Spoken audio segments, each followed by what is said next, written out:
Assalamualaikum warahmatullahi wabarakatuh. Alhamdulillah, Bapak Ibu dan teman-teman semua yang berbahagia. Di dalam video kali ini, saya ingin membagikan informasi mengenai indikator-indikator pencapaian kompetensi yang diharapkan dari modul belajar seri P3K untuk materi pedagogi. Tujuannya adalah supaya kita mengetahui poin-poin apa saja yang harus kita pelajari untuk persiapan tes P3K, supaya belajarnya lebih terarah dan nggak kemana-mana. Baiklah, langsung saja kita mulai. Apa saja indikator pencapaian kompetensi di dalam modul pedagogi ini? Ada 7 poin pembelajaran di dalam modul pedagogi. Yang pertama adalah teori belajar, kemudian yang kedua karakter peserta didik, yang ketiga keterampilan berpikir tingkat tinggi atau HOTS, High Order Thinking Skill. Kemudian yang keempat adalah desain pembelajaran, yang kelima desain komunikasi, 6 konsep penilaian, dan yang ketujuh adalah pengembangan potensi peserta didik. Kita langsung ke indikator pencapaian kompetensi.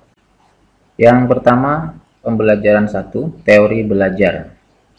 Indikator pencapaian kompetensinya adalah yang pertama, menjelaskan teori belajar behavioristik. Kemudian yang kedua, menerapkan implikasi teori belajar behavioristik di dalam pembelajaran.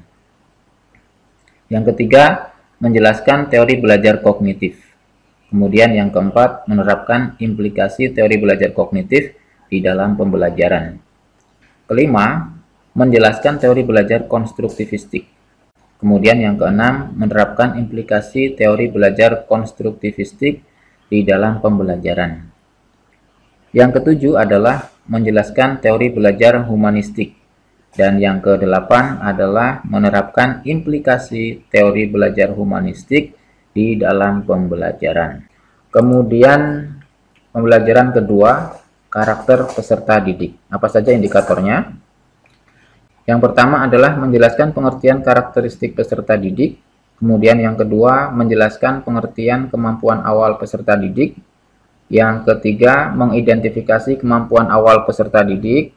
Kemudian yang keempat, menentukan kegiatan pembelajaran yang kondusif berdasarkan hasil identifikasi kemampuan awal peserta didik.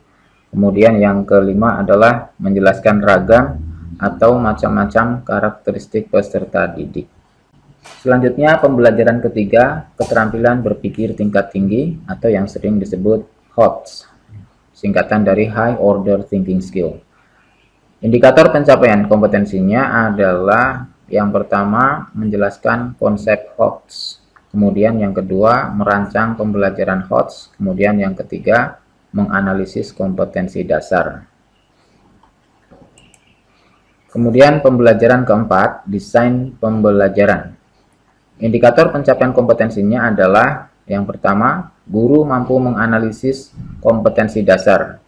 Kemudian yang kedua, guru mampu menentukan target kompetensi dari setiap kompetensi dasar. Yang ketiga, guru mampu menentukan IPK. Kemudian yang keempat, guru mampu mengembangkan pembelajaran. Kemudian yang kelima, guru mampu mengembangkan tujuan pembelajaran. Selanjutnya, pembelajaran kelima, materi belajarnya adalah dasar komunikasi. Indikator pencapaian kompetensinya adalah yang pertama, menjelaskan pengertian fungsi, unsur, dan proses komunikasi. Kemudian yang kedua, menentukan faktor-faktor penunjang dan penghambat dalam komunikasi yang efektif. Yang ketiga, menerapkan strategi komunikasi yang efektif dengan peserta didik. Dan yang keempat, melakukan komunikasi secara efektif, empatik, dan santun dengan peserta didik. Pembelajaran keenam, konsep penilaian. Indikator pencapaian kompetensinya adalah 1. Guru mampu menjelaskan fungsi penilaian. Kemudian yang kedua, guru mampu mengimplementasikan penilaian pada kurikulum 2013. Kemudian yang ketiga, guru mampu mengembangkan penilaian untuk peserta didik. Kemudian yang terakhir adalah pembelajaran ketujuh, yaitu pengembangan potensi peserta didik. Indikator pencapaian kompetensinya adalah yang pertama, menjelaskan konsep pengembangan perilaku dan pribadi peserta didik. Kemudian yang kedua, menjelaskan tahapan perkembangan perilaku dan pribadi peserta didik. Ketiga, menjelaskan prinsip-prinsip perkembangan perilaku dan pribadi peserta didik dan implikasinya terhadap pendidikan. Yang keempat adalah mengidentifikasi tugas-tugas perkembangan akhir masa kanak-kanak. Kemudian yang kelima, menjelaskan pengertian potensi. 6. Menjelaskan jenis-jenis potensi. 7. Mengidentifikasi potensi peserta didik. 8. Menganalisis permasalahan berkaitan dengan potensi peserta didik sekolah dasar. 9. Menentukan kegiatan pembelajaran yang memfasilitasi pengembangan potensi peserta didik.